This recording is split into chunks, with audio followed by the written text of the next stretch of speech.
The freezing March wind was whipping through the streets of Boulder, Colorado, throwing handfuls of biting snow against the windows of the Willow and Stone Cafe. Inside, it smelled like roasted coffee beans, cardamom, and old wood.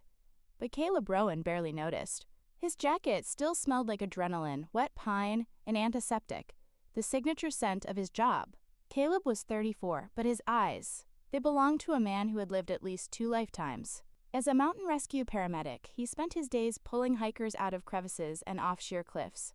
He knew exactly how to stop a hemorrhage at 10,000 feet. He knew how to calm down a climber dangling over a drop. But he had absolutely no idea how to exist in his own house after his 8-year-old son went to sleep. He checked his watch. 6:58 p.m. His leg bounced nervously under the oak table. "You have to step outside your grief, Caleb," his sister Jenna's voice echoed in his head. Last week, she had slid a napkin across the table with a name and a time.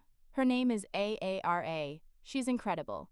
And maybe she's exactly the one who will understand your darkness." That last phrase had chilled him. Understand your darkness. Caleb hadn't told anyone the full truth about the day his wife Ari died. Not the investigators, not his family. There was one terrifying detail from that fatal morning 4 years ago that was eating him alive. A secret that made him believe he didn't deserve to be happy ever again. Suddenly, the bell above the door chimed softly, letting in a blast of freezing air. Caleb looked up from his phone. A woman rolled through the door in a high-tech powered wheelchair. Her copper hair was braided loosely over one shoulder, and she wore a mustard-yellow coat dusted with melting snow. But it wasn't her beauty that caught Caleb's attention. It was her eyes, pale gray and on high alert. She was scanning the room, not like a customer looking for a table, but like a soldier looking for an exit. She moved between the tables with striking grace, ignoring the quick glances of people who immediately looked away. She stopped a few feet from his table. Her gaze swept over his face, his broad shoulders, his legs resting restlessly on the floor. And suddenly, she froze. Her pale gray eyes widened in absolute terror. Caleb saw her fingers grip the handrims of her wheels until her knuckles turned white. "No," slipped from her lips, barely audible over the cafe's hum. "No, no, no." She threw the chair into reverse. It jerked backward with a quiet whine, nearly clipping a chair at the next table. Caleb was on his feet in a second. His professional instincts kicked in. The person in front of him was in a state of acute panic. "Hey, are you okay?" he asked, taking a step forward, keeping his hands visible, just like he did with terrified hikers on the edge of a cliff. "I can't," her voice broke. Her breathing turned ragged, her chest heaving. "They lied. I can't do this again." Heads turned at nearby tables. An uncomfortable silence fell over the cafe, broken only by the hiss of the espresso machine. "Who lied? What's wrong?" Caleb took another careful step. "You're standing on your feet," she whispered desperately, the first tear rolling down her pale cheek. "Please, just go before this turns into another pity circus." She was crying in the middle of a crowded coffee shop, begging a stranger to leave. For most guys, this would be the perfect excuse to turn around, apologize, and disappear into the freezing night. But not Caleb. Every hour of his training, every cry for help he'd heard in the mountains, fired like a reflex. He didn't look away, he didn't get embarrassed. Instead, he walked closer and slowly dropped to one knee, right there on the hard, wet tile of the cafe floor. He put himself entirely below her eye level, removing any sense of threat. "Hey," he said in a deep, soft baritone, like he was calming a child. "I'm Caleb. Can I sit at your table? Only if you want me to. Nobody is in a rush."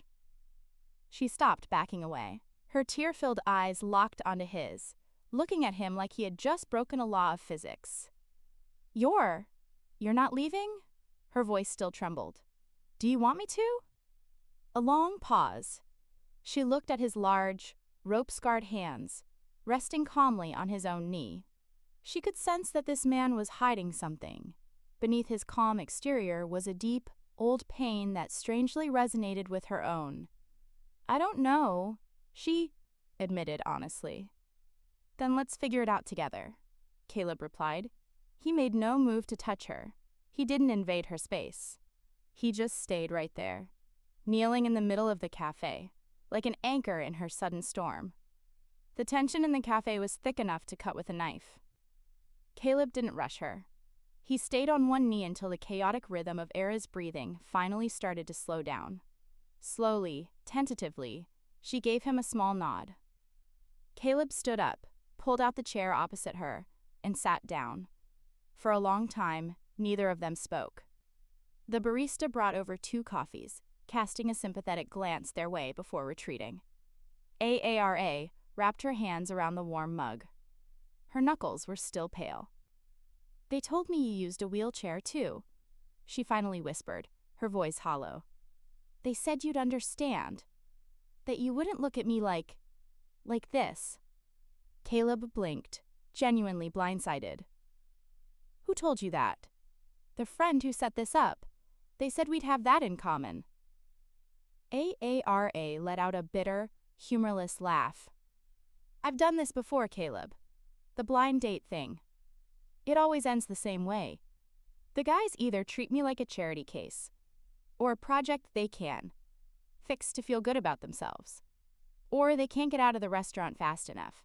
I thought this time would be different. I should have known." Caleb felt a cold knot tighten in his stomach. Aara. My sister Jenna set this up. She never mentioned a wheelchair. She didn't say we had some physical trait in common. She just told me you were kind, brilliant, and absolutely extraordinary. Aara looked up, her gray eyes searching his face for a lie. Finding none, her shoulders dropped. The defensive wall she had built up over the years cracked, just a fraction. "So, you really didn't know?" "I had no idea," Caleb said softly. "But can I tell you something? I know exactly what it feels like to be managed by people who love you but don't actually see you. People who think grief has an expiration date." Aara studied the scarred hands wrapped around his coffee cup. "What happened to you, Caleb?" And here is where the air in the room shifted. Caleb hadn't talked about this. Not the real story. He told people his wife, Aara, died of an undiagnosed heart condition 4 years ago. That was the official version. But looking into Aara's eyes that had clearly seen their own version of hell, the truth clawed its way up his throat. "My wife died 4 years ago," Caleb began, his voice dropping to a gravelly whisper. "I'm a mountain rescue paramedic. My literal job is to keep people alive in the worst conditions imaginable. But when Aara collapsed in our kitchen, our 4-year-old son Milo was sitting right there." Caleb paused. His hands began to shake, and he quickly pulled them off the table, hiding them in his lap. "Everyone tells me there was nothing I could do. That it was sudden. But Aara, I froze." He looked away, staring blankly at the snow melting against the window. "I freeze on cliffs. I breathe through it, and I save the climber. But in my own kitchen, looking at the woman I loved, I panicked. I hesitated for maybe 3 or 4 seconds before my training kicked in. And in my line of work, 3 seconds is a lifetime. I've lived with the guilt of those seconds every single day. I couldn't save her. And now my son wakes up screaming from nightmares, and I can't save him from that either." Silence fell over the table. But it wasn't an awkward silence. It was the heavy, sacred silence of 2 people showing each other their deepest scars and realizing the other person wasn't running away. Aara didn't offer empty platitudes. She didn't tell him it wasn't his fault. Instead, she reached across the table, her soft fingers gently brushing the rough skin of his wrist. "They told me you'd understand," she whispered. "Maybe they lied about the reason, but they weren't entirely wrong." Caleb looked back at her, and for the first time in 4 years, the crushing weight on his chest felt just a tiny bit lighter. The cafe emptied around them. The barista wiped down the espresso machine twice. Neither of them noticed. They just sat there, 2 broken people figuring out how to breathe again. As the cafe staff finally started flipping the chairs onto the tables, Aara looked at him with a small, genuine smile. "Same time next week?" Caleb smiled back. "I'd like that." The next 3 months were a whirlwind of healing Caleb never saw coming. They went to an adaptive climbing gym where Aara taught him how to belay safely, laughing at the rugged mountain rescuer as he awkwardly struggled with the indoor harness. He learned to position his truck so she could transfer easier. He learned to look at her, completely forgetting the chair.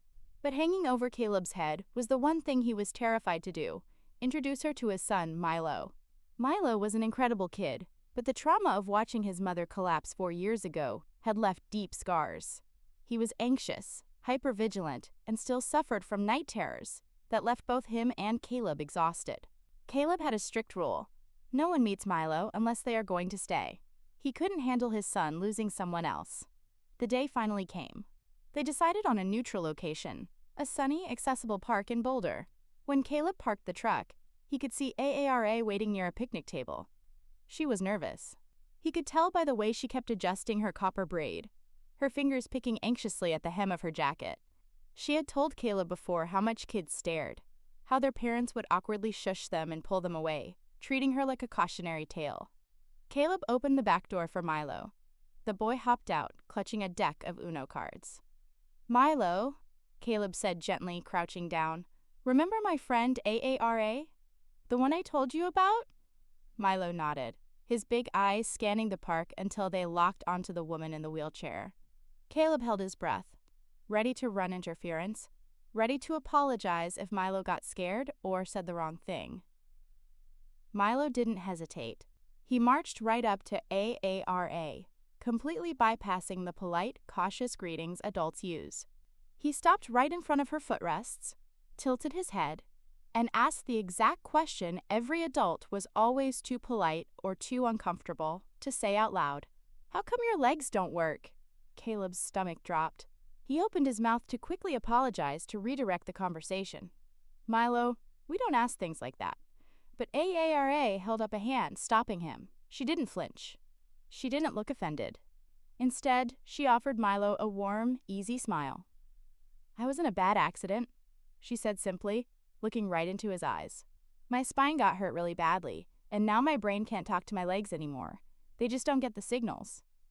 Milo thought about this, his little brow furrowed. "Does it hurt sometimes?" "Sometimes," Aara admitted, "but I've gotten pretty good at dealing with it, and it means I get to do this." She grabbed the handrims of her chair, popped a perfect, balanced wheelie, and spun in a quick circle. "Can you do wheelies?" Milo's eyes lit up. "No, but I can beat you at Uno." "Oh, you're on, kid." By the end of that afternoon, the anxiety had completely melted away, but the real miracle happened right before they left.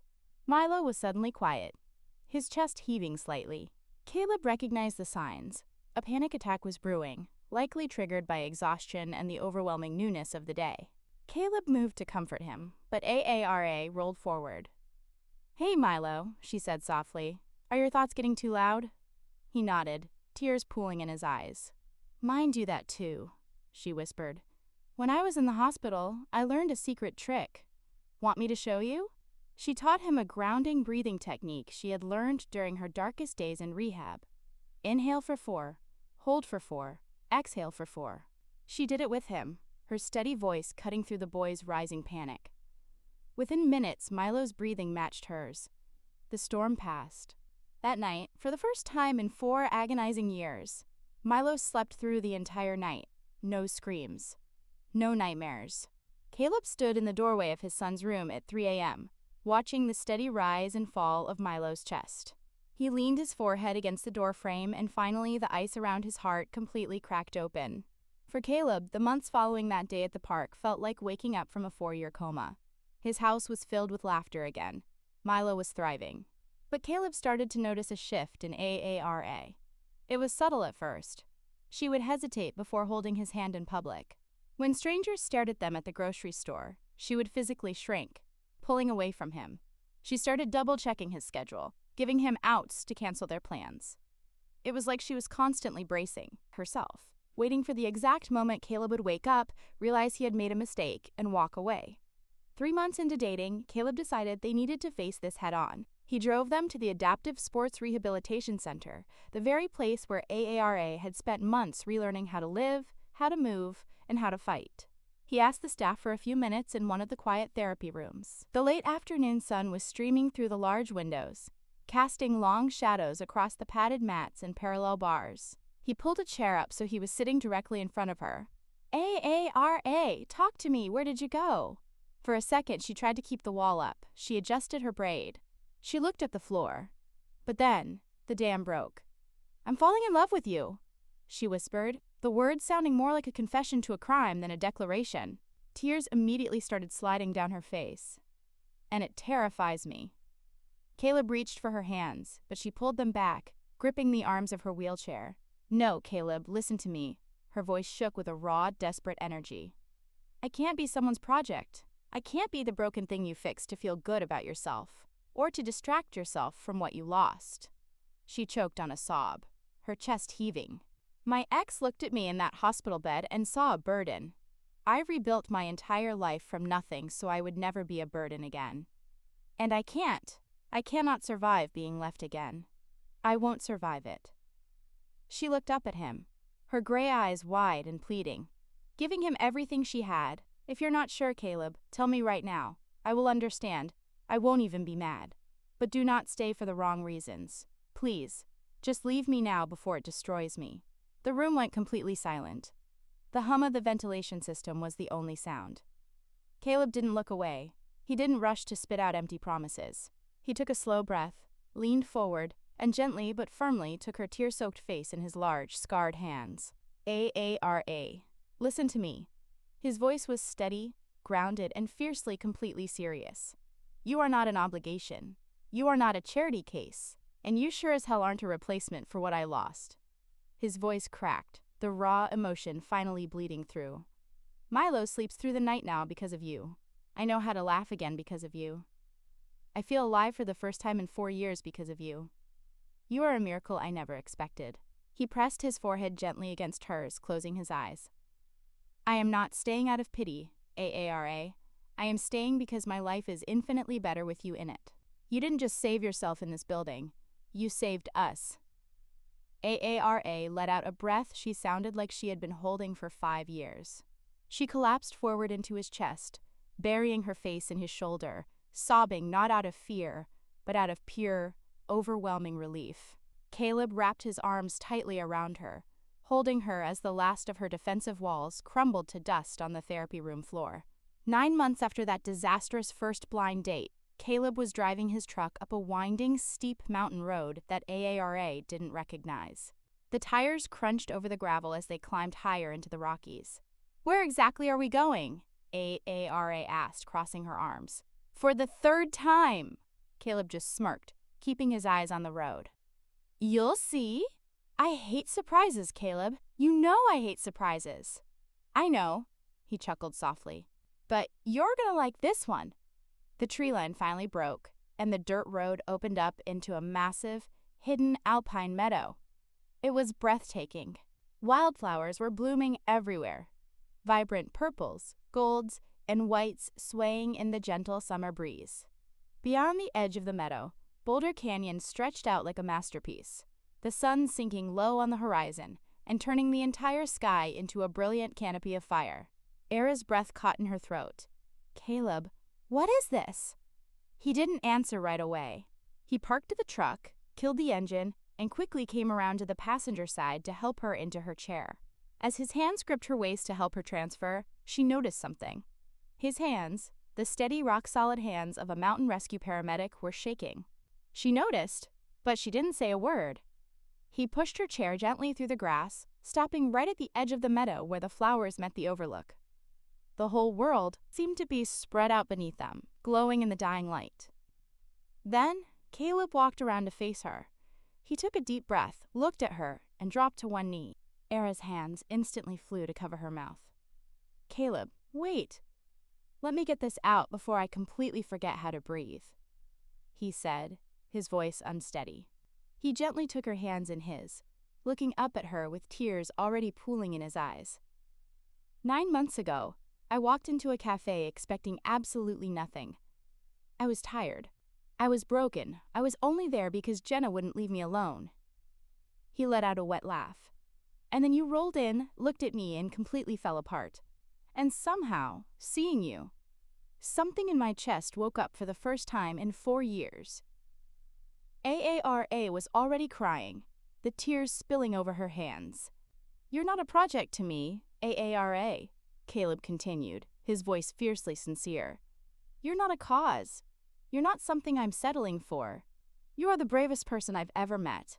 You rebuilt your entire life from the ground up. You taught my son how to breathe through his fear. You taught me how to hope again." He reached into his jacket pocket and pulled out a small velvet box. "I'm not asking you to complete me. I'm not asking you to fix what's broken. I'm asking you to build something entirely new with me. With Milo. A family, a future, all of it." He snapped the box open. A simple, stunning diamond ring caught the fiery orange sunlight. A-R-A, Quinn, will you marry me?" She couldn't even speak. Her whole body trembled. She nodded frantically, the tears streaming down her face. "Yes," she finally choked out. "Yes, 1,000 times yes." He slid the ring onto her trembling finger. Before he could even stand up, she pulled him forward and into her arms, holding him so tightly he could barely breathe. They stayed like that, right on the edge of the mountain, foreheads pressed together, crying and laughing at the exact same time. And then a small voice shattered the romantic moment. "Did she say yes?" They both whipped their heads around. Milo came sprinting out from behind a massive pine tree at the edge of the meadow, completely blowing his cover. His face was split into the biggest, most excited grin Caleb had ever seen. "Did she? Dad, did she say yes?" Aara laughed through her tears, reaching a hand out to him. "Yes, buddy, I said yes." Milo pumped both fists into the air like he had just won the Super Bowl. "I knew it. I told you she'd say yes, Dad. I practiced my happy dance and everything." And right there, in the middle of the wildflowers, an 8-year-old boy started doing the most ridiculous, joyful dance anyone had ever seen. Aara laughed so hard she couldn't catch her breath. Caleb pulled Milo into the hug, wrapping his long arms around both his fiancée and his son. And for the first time, none of them felt broken anymore. The wedding was small, exactly the way Caleb and Aara wanted it. They rented a beautiful, sunlit greenhouse on the outskirts of Boulder. There were plants cascading from the glass ceiling, warm late-afternoon light filtering through the panes, and soft acoustic music playing in the background. Only 30 guests were invited, the people who actually mattered. Before the ceremony even started, Caleb's sister, Jenna, was already crying. Caleb's mother kept dabbing her eyes with a lace tissue she had brought specifically for this purpose. Even the officiant looked a little choked up. But the moment that completely broke the room wasn't the music or the dress. It was Milo. The 8-year-old boy didn't walk ahead of Aara, and he didn't walk behind her. He walked right beside her down the aisle. His small hand rested gently on the armrest of her wheelchair, matching her pace, guiding her forward like he had done it 1,000 times. When they reached the altar where Caleb was standing, Milo looked up at Aara, grinning from ear to ear, and whispered just loud enough for the front row to hear. "I told you he'd stay." Aara had to take a full minute to collect herself before she could even begin to speak her vows. "I spent 5 years believing I was too broken to be loved," she said, her voice trembling but ringing clear through the quiet greenhouse. "I believed that my chair made me less, that anyone who stayed was just settling for a project. And then, I met you." She looked up into Caleb's eyes. "You didn't see a wheelchair. You saw me. The real me. The scared, stubborn, desperately hopeful me. And you stayed anyway." She squeezed his hands tightly. "Thank you for staying when leaving would have been so much easier." Caleb aggressively wiped his own eyes, took a deep, shaky breath, and gave his vows. 4 years ago, I stopped living," Caleb began, his gravelly voice thick with emotion. "I just went through the motions. Work, home, sleep, repeat. I told myself I was being strong for Milo. But the truth is, I was hiding. I was hiding from grief, from hope, and from the terrifying possibility that I might actually feel something again." He reached up and gently touched her cheek. "You didn't just wake me up, Aara. You brought me back to life. You gave my son someone to believe in. You gave me a reason to believe that our best days aren't just behind us." He smiled through his tears. "You are my future. Both of you are." When the officiant finally pronounced them husband and wife, the greenhouse erupted. There was applause, tears, and Milo whooping at the top of his lungs like his favorite sports team had just won the championship. Caleb leaned down and kissed his wife. And somewhere in the back row, Jenna leaned over and whispered to her husband, "I told you that blind date would work. Later that night, after the dancing, the cake cutting, and the endless congratulations, the three of them stole a quiet moment away from the party. They sat together on a wooden bench outside the greenhouse. Milo had completely passed out, fast asleep on Aara's lap, his small hand curled securely around hers. His breathing was slow and peaceful. Caleb sat beside them, his arm wrapped securely around his new wife and his son. The Colorado stars were just starting to come out, glittering in the cool night sky. "Hey," Aara said softly, looking up at the stars. "Hey," Caleb replied. She reached up and touched his cheek. "Thank you." "For what?" "For sitting down at my table." Caleb smiled, pulling her a little closer. "Best decision I ever made." Aara leaned her head against his shoulder. Milo stirred slightly in his sleep, but didn't wake. And in that quiet, perfect moment, surrounded by silence, starlight, and the two people who had completely saved him, Caleb finally understood the lesson it had taken him 4 years to learn. Grief doesn't have an expiration date, but neither does hope.